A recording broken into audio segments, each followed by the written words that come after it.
निर्णय लेंगे।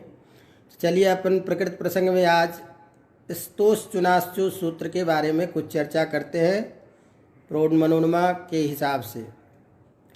तो स्तोष चुनाश्चु सूत्र स्तुत्व करता है।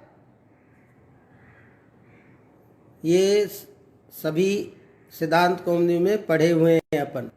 तो चूंकि सिद्धांत कौमुदी में पढ़े हुए तो इसमें कुछ विशेष बातें नहीं हैं, केवल सूत्र के अर्थ के करने से कुछ विशेष बातें आ रही है जिसको अपने को देखना। तो इस सूत्र को थोड़ा सा समझें कि जैसे मैं अब आप लोगों को बिल्कुल अभ्यास करा ही दिया कि कैसे क्या अर्थ सूत्र का करना है। तो पहले हम सूत्र के प्रत्येक पद को देखें। तो इस प्रत्येक पद के आधार पर सूत्र में 3 पद साक्षात दिखाई दे रहा है। पहला है स्तोह, दूसरा है चुना और तीसरा है चुह। तो सीधा पहले समझ लें कि प्रथमांत पद जो होता है वो कार्य होता है। तो इस सूत्र में चुह जो है ये प्रथमांत पद है। तो चुह ये प्रथमांत पद है, इसका मतलब ये कार्य होगा। तो चुह जहाँ हम एक साथ विधान करते हैं, इसीलिए हम इसको बोलते हुए संधि में बोल देते हैं स्तुत्व संधि। स्तुवा में जो धर्म है उसी को क्या बोलेंगे? स्तुत्व।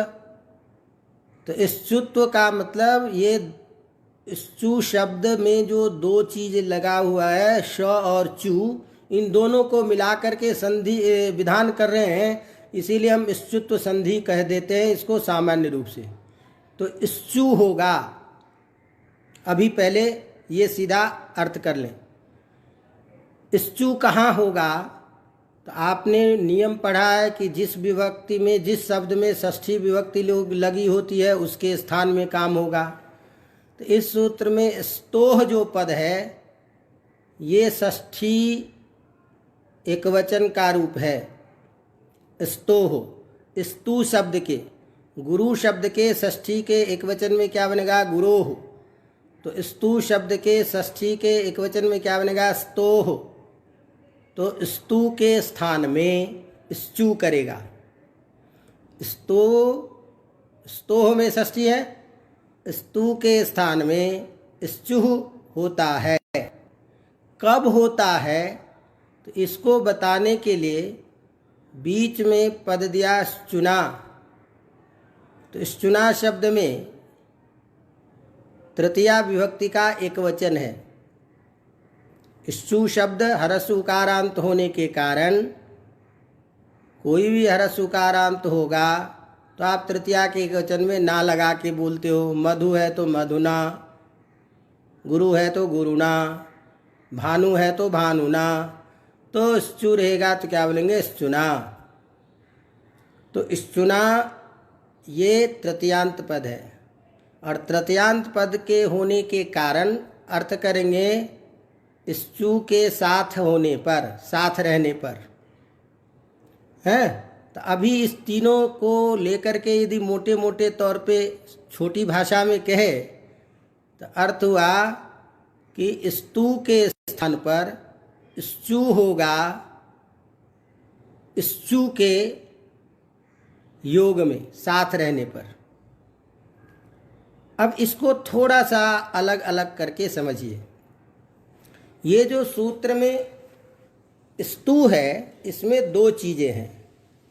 एक स दंत सकार और एक तू। तो कु चू टू तू पू उदितः अपन आप पढ़े हैं कि कु मने कवर्ग, चू मने चवर्ग, टू मने तवर्ग, पू मने पवर्ग। तो इसको हम संक्षेप में आप लोगों को समझाने के लिए कह देते हैं कि ये वर्ग की संज्ञा है। पूरे वर्ग को बताने के लिए कु ये पूरे कवर्ग की संज्ञा है, उदितकरण करके हमने कर दिया है। तो कु का मतलब क्या समझते हैं? कवर्ग। चू का मतलब चवर्ग, टू का मतलब टवर्ग।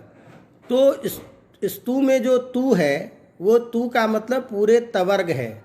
तो एक तू अक्षर है जो अलग है तवर्ग का वाचक, और एक स है दंत शकार हलंत, क्योंकि सारे व्यंजन वर्ण अपन जहाँ भी लेते हैं हलंत ही लेते हैं। तो व्यंजन वर्ण है एक स और एक है तू, ये दो चीज है। इन दोनों चीज़ों को समास करके एक पद बना दिए हैं। तो समास करेंगे तो कौन समास जो होगा, तो द्वंद्व समास करेंगे। तो द्वंद्व समास करेंगे तो विग्रह करेंगे सश्च तुश्च। तो सश्च तुश्च जब ये करेंगे तो यदि इतरेतर योग द्वंद्व करेंगे तो इतरेतर योग द्वंद्व में हम क्या समझते हैं कि दोनों पद अभी तक चर्चा करते आ रहे हैं बराबर, कि उद्भूत अवयव जो होता है उसको लेकर के अलग अलग अवयव की सत्ता रहती है, उसका अर्थबोध होता है। तो जितने पद उसके आधार पर हम वचन रखते हैं। तो इतरेतर योग द्वंद्व होने पर द्विवचनांत होना चाहिए, स्तु दीर्घ उकारांत। बात समझ रहे हैं बात? यदि मान लीजिए हम समाहार द्वंद्व करते हैं तो समाहार द्वंद्व में एक वचन होगा तो स्तु होगा, लेकिन स्तु जब होगा तो वहाँ समाहार द्वंद्व में नपुंसक लिंग हो जाता है। तो नपुंसक लिंग होगा तो स्तु रहेगा, कोई विसर्ग आदि नहीं रहेगा। तो ऐसी स्थिति में यहाँ समाहार द्वंद्व माने या इतरेतर योग द्वंद्व माने, क्या माने, तो उसके लिए कहते हैं कि यहाँ समाहार द्वंद्व हम मान रहे हैं। तो कहा कि समाहार द्वंद्व यदि मानेंगे तब तो नपुंसक लिंग होना चाहिए था। तो नपुंसक लिंग में प्रयोग होना चाहिए था, तो फिर ये पुल्लिंग में प्रयोग कैसे स्तुः? तो कहा कोई बात नहीं, सूत्र होने के कारण सौत्रत्वात् हम इसको पुल्लिंग में प्रयोग कर लेंगे। तो समाहार द्वंद्व मान करके पुल्लिंग में इसका प्रयोग कर लिए हैं। किसी ने कहा कि भाई आप जब ऐसा कर रहे हो कि सौत्रत्वात् पुल्लिंग मान रहे हो तो ऐसा ही क्यों नहीं करते कि इतरेतर योग द्वंद्व ही मान लीजिए, और इतरेतर योग द्वंद्व मान करके आप इसमें एक वचन जो है सौत्रत्वात् मान लीजिए। भाई इतरेतर योग मानने पर यही तो दिक्कत होती कि द्विवचन होता। तो द्विवचन नहीं करके आपने जो एक वचन में प्रयोग किए हैं, तो जैसे आप वहाँ कह रहे हो कि सौत्रत्वात् पुल्लिंग है, इसी तरह से ये कह दो सौत्रत्वात् एक वचन है, तो ऐसा ही कह दीजिए। इसके लिए समाहार द्वंद्व है और सौत्रत्वात् पुल्लिंग है, यही क्यों बातें कही। और ये चीज़ आगे भी ध्यान रखना, स्चुह में भी वही बातें आ रही है। स्चुह में दोनों जगह समान स्थिति है, तो दोनों जगह एक ही नियम से अर्थ समझना है अपने को। तो उसमें तात्पर्य कहने का ये है कि यहाँ समाहार द्वंद्व मानना उचित है और एक वचन उसको पुल्लिंग सौत्रत्वात् मानना ठीक है। कहा क्यों? क्योंकि यदि इतरेतर योग द्वंद्व मानेंगे तो इतरेतर योग द्वंद्व मानने पर जो अपना नियम है, द्वित्व को बताने के लिए द्विवचन, एकत्व को बताने के लिए एक वचन, बहुत्व को बताने के लिए बहुवचन, ये डायरेक्ट पाणिनि जी का सूत्र है कि बहुषु बहुवचनम, बहुत्व की विवक्षा हो तो बहुवचन हो, द्वेकयोर द्विवचन एक वचने, द्वित्व और एकत्व की विवक्षा हो तो द्विवचन और एक वचन का प्रयोग करो। तो जहाँ द्वित्व होना चाहिए वहाँ यदि आप एक वचन का प्रयोग कर देंगे सौत्रत्वात्, तो डायरेक्ट उस सूत्र का विरोध होगा। तो एक सूत्र से दूसरे सूत्र का ही डायरेक्ट विरोध हो रहा है, और ऐसी स्थिति में वो उचित नहीं है कि पाणिनि के सूत्रों का भी विरोध होना। हाँ, जब हम सौत्रत्वात् नपुंसक को पुल्लिंग कहते हैं उस समय में कोई दिक्कत नहीं है, क्योंकि उस समय में क्या होता है, लिंगम अशिष्यम लोकाश्रयत्वात्, लिंग को अशिष्य माना गया है, वो लोकाश्रित होता है, तो उसमें डायरेक्ट शास्त्र का विरोध नहीं होगा। इसीलिए समाहार द्वंद्व मान करके सौत्रत्वात् पुलिंग मानना ही उचित है। इतरेतर योग द्वंद्व मान करके एकवचन मानना उचित नहीं है। इस बात को ध्यान में रख करके मनोरमाकार लिख रहे हैं, स्तोह इति समाहार द्वंद्व और सौत्रम पुंस्त्वम। स्तोह में सश्च तुश्च इस अर्थ में समाहार द्वंद्व है, और समाहार द्वंद्व होने के कारण जो नपुंसक होना चाहिए वो नपुंसक नहीं, सौत्रत्वात् पुंस्त का प्रयोग है, पुल्लिंग में प्रयोग है। ये ध्यान रखिएगा, ये मनोरमाकार की बात है। नागेश भट्ट जी इससे सहमत नहीं है। नागेश भट्ट जी का तो ये भी कहना है कि आपको एक जगह विरोध तो दिख गया कि सूत्र का विरोध हो रहा है, द्वेकर द्विवचने एकवचने और बहुसु बहुवचनम। समाहार द्वंद्व में भी सूत्र का विरोध हो रहा है। समाहार द्वंद्व में भी तो स नपुंसकम सूत्र है कि समाहार द्वंद्व होने पर स नपुंसकम, नपुंसक ही हो, तो नपुंसक होने पर आपको वही प्रयोग करना चाहिए। तो वहाँ जब आप पुल्लिंग का प्रयोग कर रहे हो तो वहाँ भी सूत्र का विरोध हो रहा है कि नहीं हो रहा? तो विरोध तो दोनों जगह हो रहा है। तो ये क्यों आप कह रहे हो कि मतलब जो है वहाँ सूत्र का डायरेक्ट बहुसु बहुवचनम का द्वेकर द्विवचन का विरोध होगा? इसीलिए नागेश भट्ट जी यहाँ कहते हैं कि इस सबसे झंझट से दूर ही रह और बिना इसको समास किए ही अलग अलग पद मान ले, और अलग अलग पद मानने पर कोई झंझट ही नहीं है। सश्च तुश्च ये दोनों जो है अलग अलग पद को मान करके काम कर ले। तो इसीलिए नागेश भट्ट जी यहाँ सनपुंसकम का भी सूत्र विरोध को ध्यान में रख करके बिना समास के भी दोनों को स्वतंत्र पद मान करके काम चला रहे हैं। लेकिन हमको उस पर ज़्यादा करने की जरूरत नहीं है। हमको तो यहाँ केवल प्रौढ़ मनोरमा की जो पंक्ति कह रही है कि यहाँ सौत्रत्वात् पुंस्त्वम मानना उचित है, और यही हम मानते हैं। इसीलिए आपको कोई पूछेगा कि यहाँ पर में जिसके एक वचन में स्तोह आपने बनाया है तो यह एक वचन कैसे हो गया? तो चूंकि समाहार द्वंद्व है, समाहार द्वंद्व होने पर जो नपुंसक होना चाहिए था वो नपुंसक नहीं हुआ है, सौत्रत्वात्। अवगतम? तो एक ये जो नियम लागू हुआ, ये नियम प्रयोग स्चुह में भी समझ लीजिएगा, क्योंकि वहाँ भी स्चुह भी क्या है कि वही शश्च चुश्च शकार और चू, वहाँ भी समाहार द्वंद्व, वहाँ भी सौत्रत्वात् पुंस्तो मान करके स्तो श्चु दोनों की स्थिति बैठ जाएगी।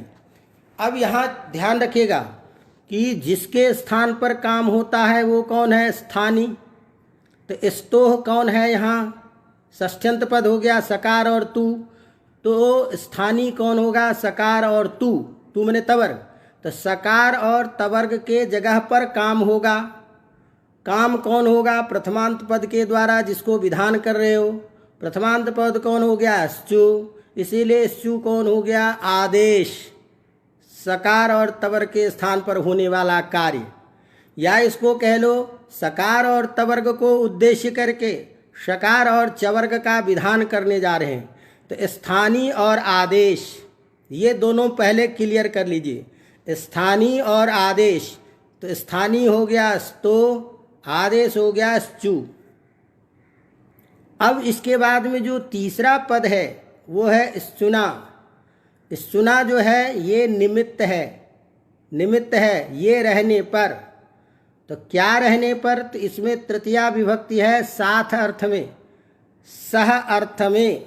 साथ अर्थ को बताने वाला जो अव्यय है सह, उस सह के प्रयोग में जो नियम पढ़े हैं सहयुक्ते अप्रधाने, इस सूत्र से अप्रधान में तृतीया होती है, उस नियम से यहाँ सह शब्द के अर्थ में तृतीया विभक्ति है।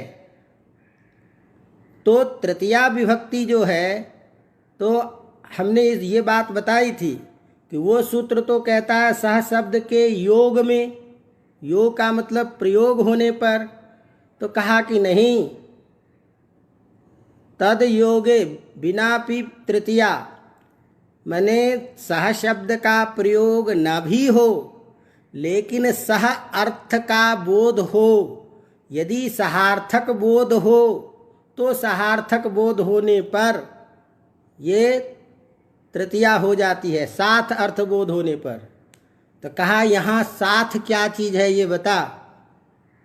तो कहा यहाँ साथ है संबंध। साथ क्या है? संबंध। तो संबंध को ही बोलते हैं योग। योग माने संबंध। इसीलिए ये योग अर्थ साथ अर्थ का बोधक पद है योग। तो योग का मतलब समझ लेना संयोग, माने इनके साथ संयोग होने पर। और संयोग जो होगा वो आगे पीछे कहीं भी होगा, ध्यान में रखना, क्योंकि ये चीज़ अभी अच्छी तरह समझ लेना बहुत ज़रूरी है आगे जाकर के इसको। क्योंकि योग जो होगा, संयोग जो होगा वो तो भी जुड़ा रहेगा, बाद में रहेगा तो भी जुड़ा रहेगा। तो योग का मतलब क्या हुआ? आगे पीछे कहीं भी होना। तो यहाँ साथ अर्थ में जब तृतीया विभक्ति है तो यहाँ भी दो चीज है, श और चू, माने शकार और चवर्ग के साथ में होने पर, शकार और चवर्ग के संयोग होने पर, सकार और चवर्ग के साथ में प्रयोग होने पर। तो किसके प्रयोग होने पर? तो स्थानी के साथ में। तो स्थानी जो है सकार और तवर्ग, इसके साथ में यदि शकार और चवर्ग हो तो क्या हो? दंत सकार के जगह पर तालव्य शकार, तवर्ग के साथ जगह पर में चवर्ग आदेश होता है। तो बार बार सौ बोलने में कहीं दिक्कत न हो जाए समझने में, इसीलिए अच्छी तरह समझ लीजिए। दंत स के जगह तालव्य शकार, तवर्ग के जगह चवर्ग आदेश होता है जब दंत सकार के साथ में शकार और चवर्ग दोनों में से कुछ भी हो। इसी तरह से तवर्ग के साथ में शकार और चवर्ग कुछ भी हो तो तवर्ग के जगह चवर्ग आदेश होता है। ये संयोग होने से यहाँ अर्थ आया। अवगतम? तो इस तरह से ये सूत्र कहा कि इसके स के स्थान में श, तवर्ग के स्थान में चवर्ग हो। तो कहा कि ये अर्थ आपने कैसे कर दिया कि सकार के स्थान में स और तवर्ग के स्थान में चवर्ग, ये कैसे कर दिया? क्योंकि सूत्र तो केवल क्या कहता है, सकार तवर्ग को शकार चवर्ग हो, तो दोनों में से किसी के भी स्थान में कुछ हो जाए। ऐसा क्यों किया? तो कहा नहीं, ऐसा नहीं कर सकते, क्योंकि हमारे पास नियम है ना, यथा संख्य मनुदेश समानाम, कि उद्देश्य और विधेय में, स्थानीय और आदेश में यदि समान संख्या हो तो काम क्रम होता है, क्रमानुसार होता है। पहले के स्थान पर पहला, दूसरे के स्थान पर दूसरा। तो पहला जो स्थानीय में जो हमारा दो वर्ण है स और तवर्ग, तो उसमें पहला वर्ण है श और दूसरा वर्ण कौन है? तू। तो पहले के जगह पर आदेश वाला पहला वर्ण तालव्य शकार यही होगा। तवर्ग के जगह पर दूसरा जो आदेश वाला वर्ण है चू, वही चवर्ग ही होगा।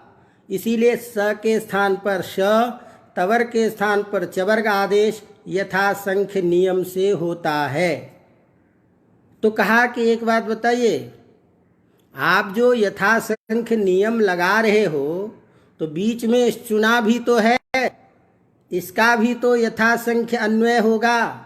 और जब इसका भी यथा संख्य में अन्वय होगा तो स जो है दंत सकार के साथ जुड़ेगा, क्योंकि चुना में श है। और चू जो है वो किसके साथ जुड़ेगा? वो तवर्ग के साथ जुड़ेगा।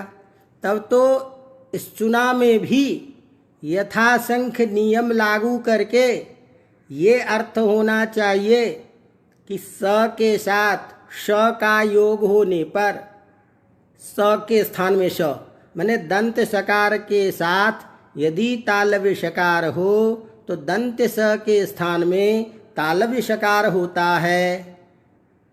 तवर्ग के साथ चवर्ग होने पर तवर्ग के स्थान पर चवर्ग होता है, ये अर्थ होना चाहिए। यथासंख्य नियम, इस निमित्तवाचक जो चुना शब्द है इसके साथ में भी तो प्रयोग होगा। तो उसके लिए जवाब देते नहीं नहीं नहीं, निमित्तवाचक शब्द के साथ यथासंख्य नियम हम नहीं लगाते हैं। यहाँ यथासंख्य नियम केवल स्थानीय और आदेश में ही लगाते हैं। इस चुना जो है उसके साथ में यथासंख्य नियम की प्रवृत्ति नहीं होती है। अब क्यों नहीं होती है ये तो बाद में बात करेंगे, लेकिन अभी ये तय कर लीजिए कि यथासंख्य नियम स्थानीय और आदेश के साथ में ही होता है, स्थानीय और निमित्त के साथ। तो निमित्त कौन है? चुना। इस चुना के साथ में यथासंख्य नियम लागू नहीं होता है। अवगतम? तो इसका मतलब क्या निकला अभी तक कि स के साथ, दंत शकार के साथ किसी का भी योग हो, चाहे तालव्य शकार का योग हो या चवर्ग का योग हो, दोनों में से किसी का भी योग होगा तो दंत शकार के स्थान पर तालव्य शकार होगा। इसी तरह से तवर्ग के साथ दोनों में से किसी का भी योग हो, शकार का या चवर्ग का, तो तवर्ग के साथ में, तवर्ग के स्थान में चवर्ग आदेश होगा। इसी बात को यहाँ पर में लिखते हैं पंक्ति में प्रौढ़ मनोरमा में कि स्तोश्चुना स्तोरिति समाहार द्वंद्वः सौत्रम पुंस्त्वम श्चुना इति सहयुक्ते इति सूत्रे बिनापि तदयोगम तृतीया इति। श्चुना में तृतीया है सह शब्द के प्रयोग के बिना भी। यहाँ सूत्र के अर्थ करते समय योग अर्थ ये अध्याहार से प्राप्त है। अध्याहार क्या, क्यों प्राप्त है अध्याहार से? क्यों योग ही यहाँ क्या है? संबंध, और यही है साहित्य। योग ही आपस में यहाँ साहित्य है।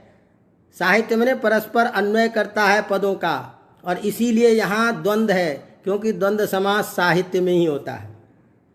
तो इसीलिए संबंध जो है उसको बताने के लिए योग कहा। अत्र स्थानीय आदेशयोर यथासंख्यम, इस सूत्र में स्थानीय और आदेश का ही यथासंख्य नियम लागू होता है।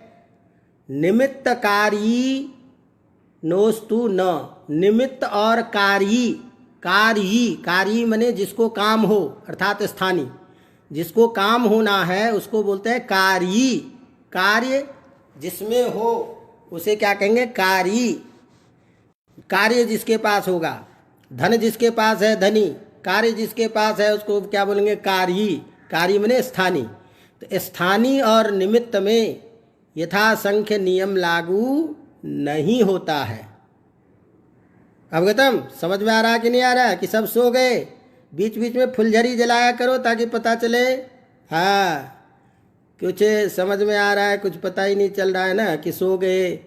फोटो डाल करके इस पे आप लोग सो जाते हो, कहीं क्या करते हो, या कुछ ठीक चल रहा है तो ये भी बता दिया करो बीच बीच में।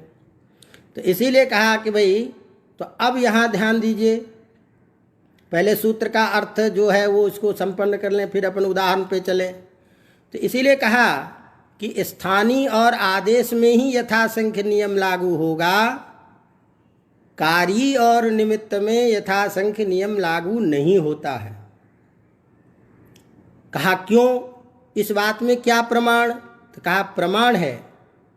प्रमाण ये है कि अब जरा थोड़ा सा दिमाग को खोल के जरा विचार करो कि यदि हम निमित्त जो है उसके साथ में भी स्थानीय का यथासंख्य अन्वय करेंगे, यथासंख्य अन्वय करेंगे यदि स्थानीय और निमित्त के साथ में भी, तो निमित्त कौन है? चुना।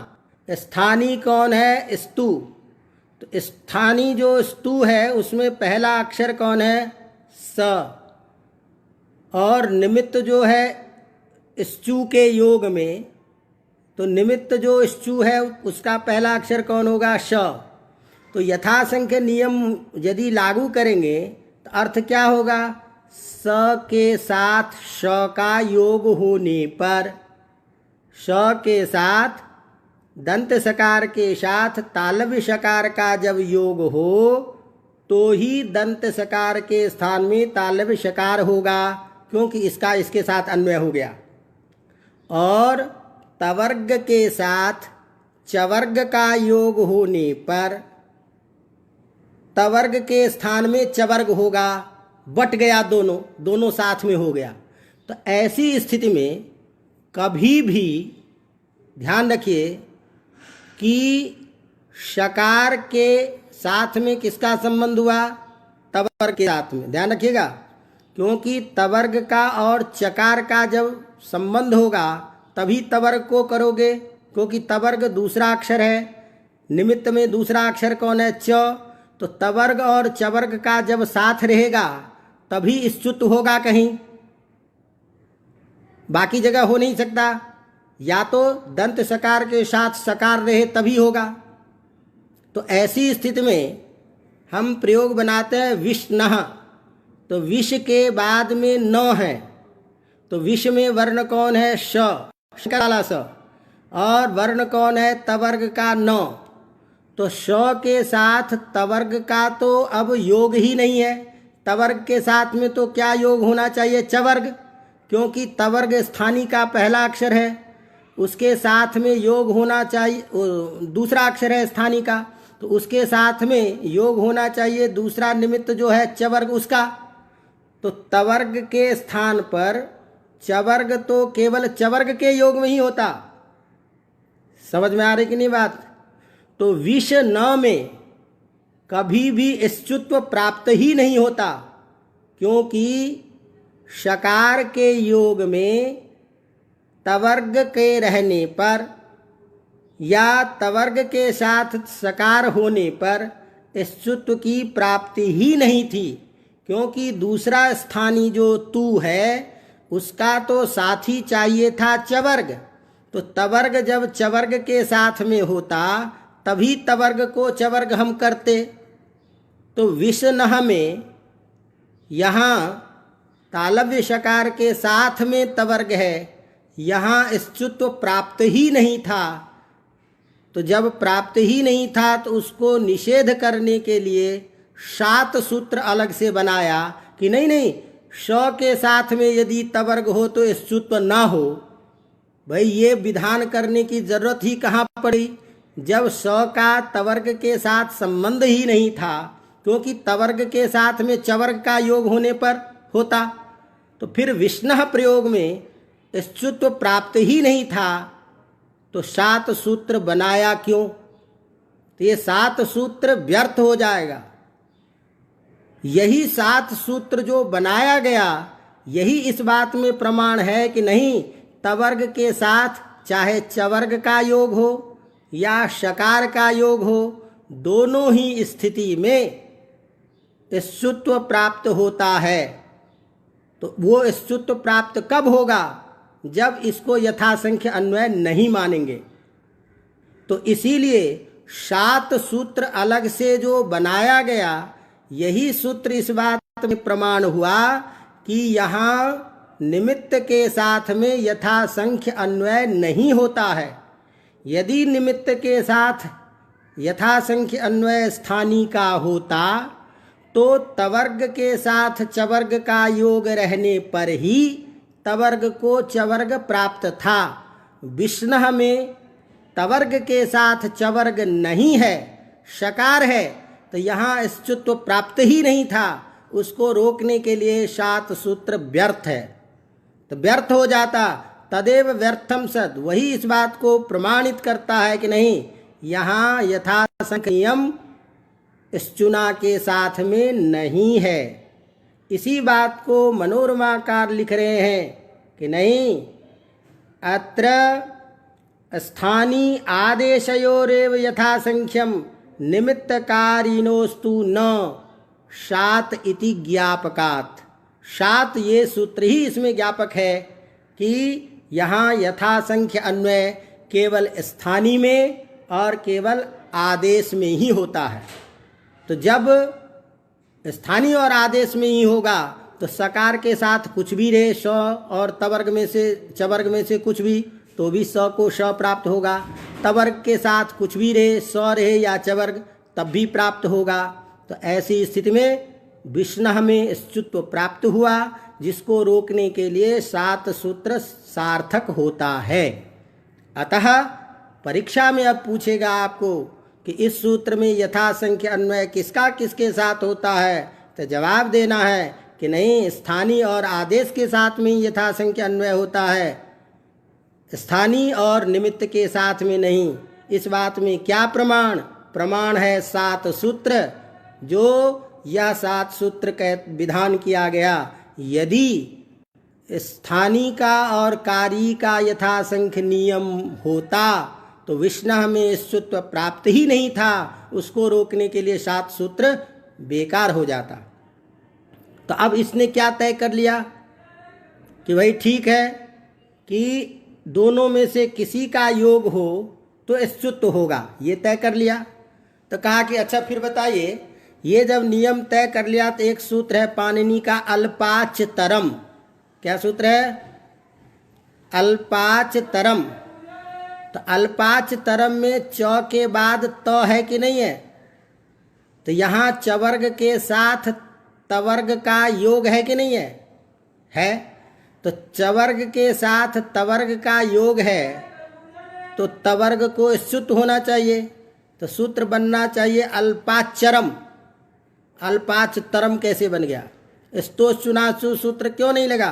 क्योंकि स्तोचुनासु सूत्र जब आपको कह दिया कि भाई सकार के साथ में शकार चवर्ग का योग होने पर स को श, तवर्ग के साथ सकार चवर्ग में से कुछ भी रहे तो तवर्ग को चवर्ग आदेश होता है। तो अल्पातरम में तवर्ग के साथ में योग है ही चवर्ग का, तो तवर्ग को च क्यों नहीं हुआ? कहा हाँ, ये प्रश्न ठीक है आपको। तो इसका तो अपने पास बहुत आसान समाधान है। सूत्रत्वात्, सूत्र है हमारा भाई, सूत्र में हम कोई परिवर्तन नहीं कर सकते। तो सूत्र में तो ये काम नहीं होगा, लेकिन अन्य जगह तो हो ही जाएगा। कहा कैसे? जैसे तज ज्ञानम, तो त द आगे ज्ञानम है, तो त द आगे ज्ञानम है, तो ज्ञानम में क्या है? ज। ज्ञानम का पहला वर्ण कौन है? ज। तो त द आगे ज का योग होने के कारण स्तोश्चुनासु सूत्र से द को स्तुत हो करके हम ज कर ही लेते हैं, तो तज ज्ञानम प्रयोग बन ही जाता है। इसीलिए तज ज्ञानम में स्तुत्व हो जाता है, अल्पाचतरम में ये नहीं होता है। बात समझ में आ रही? बात अवगतम? अब ये बार बार सुनिएगा, एक बार सुनने से नहीं होगा, इसीलिए आप लोगों को ये रिकॉर्ड करके दे रहा हूँ।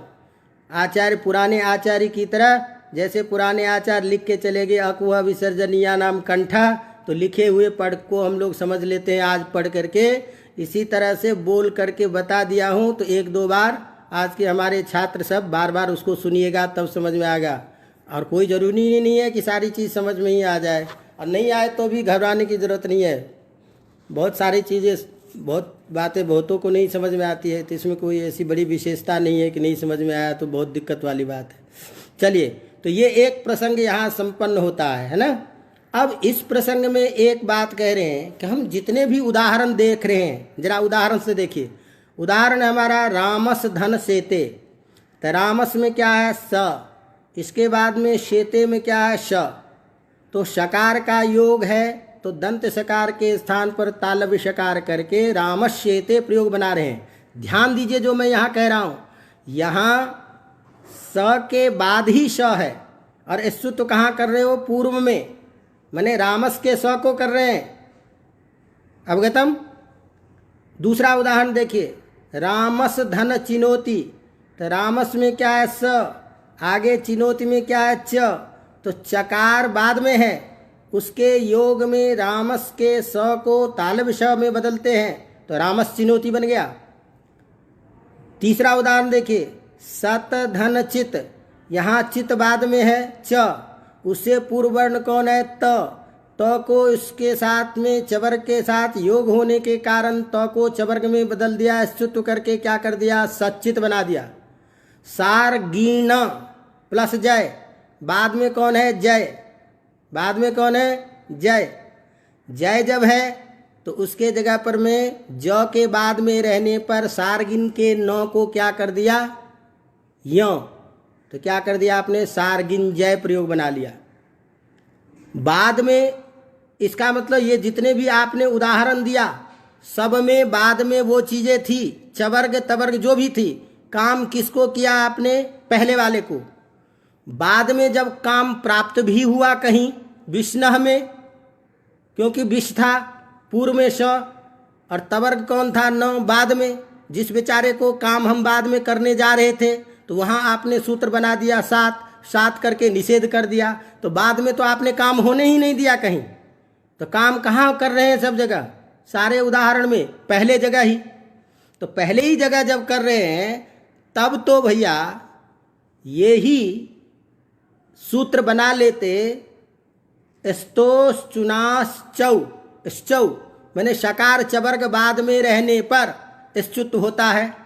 तो स्तोष चुनासु इस सूत्र के जगह स्तोष चौश्चु इत्येव शुभचम, क्योंकि सब जगह आप बाद में रहने पर ही काम कर रहे हो और पूर्व को ही कर रहे हो, तो यही अर्थ कर लेते श्चौ इति। तो किसी ने कहा कि भाई श्चौ यदि कर लेते तो एक दिक्कत आ रही होती, समझ में आ रही नहीं बात, श्चौ कर लेते, क्योंकि उदाहरण दे करके तो ये बताया कि सब जगह काम होता है पूर्व में ही। तो हम रामस्यते में श पूर्व में रहने पर, चवर्ग पूर्व में रहने पर पूर्व सकार और तवर के स्थान में शुद्ध होता है, यही अर्थ कर लेते, सब जगह इसी से काम हो जाता। तो सूत्र इतना ही बना लो, स्तोष चौश्चु, यही कहना ठीक था। तो मनोरमाकार कह रहे हैं कि वास्तव में यही ठीक है, इससे भी काम चल जाता, इसीलिए लिखे हैं सुबचम। हाँ अच्छी बात कह रहे हो, यही ठीक है। फिर किसी ने कहा कि भाई ऐसी ऐसी स्थिति क्या होगी, तो कहा कि नहीं नहीं ऐसी बात मत कहो। किसी ने प्रश्न किया कि यदि श्चौ कर दोगे तो हमारे पास एक सूत्र है तस्मिन्नित निर्दिष्टे पूर्वस्य, तो तस्मिन्नित निर्दिष्टे पूर्वस्य ये परिभाषा सूत्र प्रवृत्त होगा और वो कहेगा कि सप्तमी विभक्ति को मान करके जो काम होता है वो सप्तम्यंत पद से अव्यवहित पूर्व को होगा, तुरंत पूर्व को। तो श्चौ ये सूत्र बनाने पर सप्तमी निर्देश होने से तस्मिन्नित निर्दिष्टे पूर्वस्य सूत्र की प्रवृत्ति हो जाने से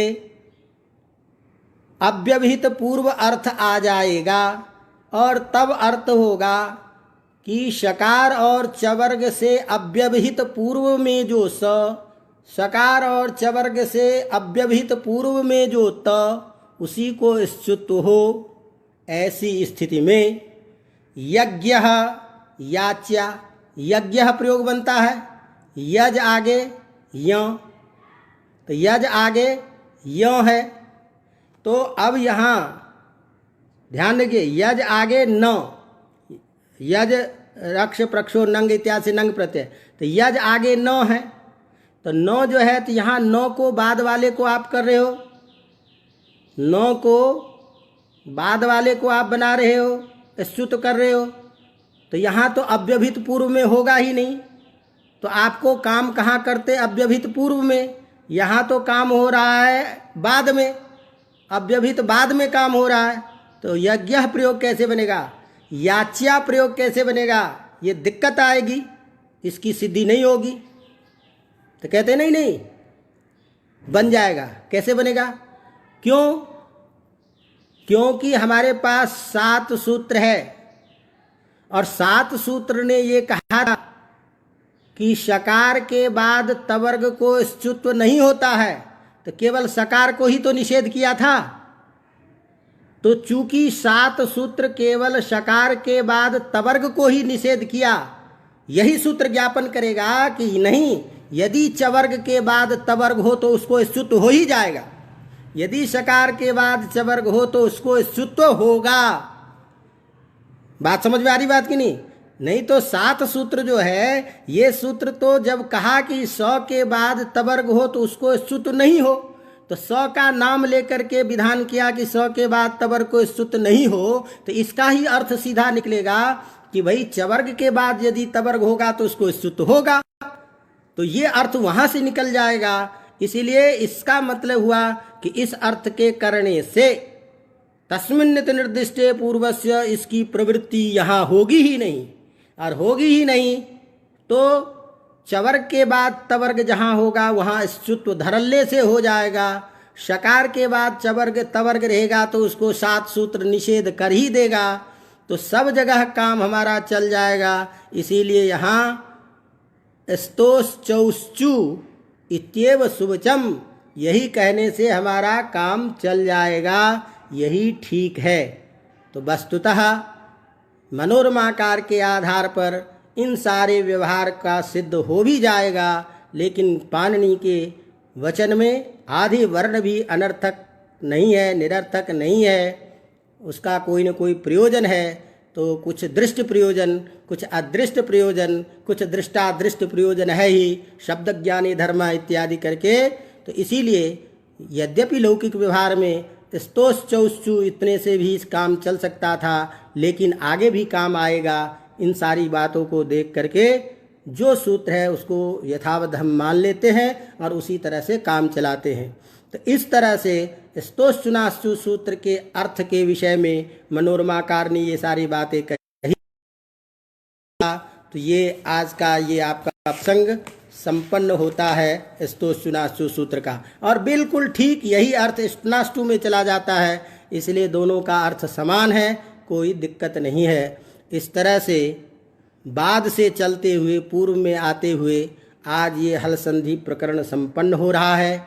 तो मूलतः जो हमारे बच्चे थे जिसका सिलेबस एक बार पुनरावृत्ति भी हो गई, तो हल संधि तक तो हो गया। अब मैं जो आपको कह रहा था कि बहुत सारे बच्चों का टेलीफोन आ रहा है, बीकानेर से भी आया, जगह से भी आया कि गुरुजी ये प्रौढ़ मनोरमा हमारा जो है पूरा करा ही देते तो बहुत अच्छा होता। लेकिन मैंने आप लोगों को कहा था कि अभी तक तो जो है वो चूँकि बहुत आवश्यक था, वो सिलेबस में हुआ नहीं था। इसीलिए तो यदि अब आप लोगों की इच्छा है कुछ और भी पढ़ने की, तो जो चीज़ भी है हम उसको भी विचार कर सकते हैं।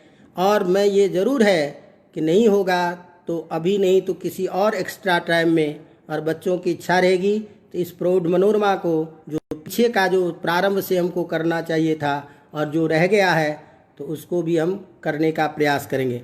तो बाकी देख करके अपन कोई दूसरी किताब लेना चाहें तो उसको प्रारंभ करेंगे। और हमारे यूनिवर्सिटी के बच्चे, अब आप लोग ये कतई मत बोलना कि हमारा सिलेबस नहीं हो गया हुआ है, और ये सारी चीज़ें करके आप बार बार देखते हुए उसको पूरा करना। तो जैसा भी होगा तो आप लोग कुछ मैसेज दीजिएगा, उस हिसाब से अपन कार्य करेंगे और तदनुकूल फिर कल नए विषय के साथ में उपस्थित होंगे। मेरा यदि एक विचार ये है कि यदि ये प्रौढ़ मनोरमा न रहे तो हमारे आचार्य सेकेंड ईयर में वाक्यपदीयम है, जो वाक्यपदीयम रह गया है, कुछ हमारा और भी मनोरम उसका भूषण सार का उत्तर भाग से है बीच से, तो वो सब कुछ ऐसे विषय अभी प्रारंभ में लें, क्योंकि कंपटीशन वाले जो आप छात्र हो आपके लिए बहुत समय है, लेकिन हमारे बच्चों के जो कुछ रह गए हैं वो और आप सब के लिए भी ज़रूरी ज्ञान है। तो ऐसे को मिला के चलें तो समवाय में सारा काम हो सकता है। तो उस तरह से, और वाक्यपदीयम का भी 10 श्लोक तो आपके पास सिलेबस में भी है ही, तो उसके बाद में तो हम पूरे न करके वही छाँट छाँट करके स्थाली पुला कन्या ऐसे मुख्य मुख्य लेकर के चलते हैं। और वो चूँकि शब्द से संबंधित शास्त्र है तो सामान्य ज्ञान के रूप में भी बहुत ज़रूरी है। तो चाहें तो हम वाक्यपदीयम को ले सकते हैं, बाकी विचार करेंगे। तो अभी कल तक का समय है आप लोगों के पास, आप लोग कुछ बताइएगा, उस हिसाब से करेंगे। और अभी तो हम आप सबके साथ विदा लेते हैं। आप सबसे बहुत बहुत धन्यवाद, बधाई, आभार। बड़े को यथायोग्य, छोटे को यथायोग्य करके आज के इस सभा को यहीं समाप्त करते हैं। धन्यवाद।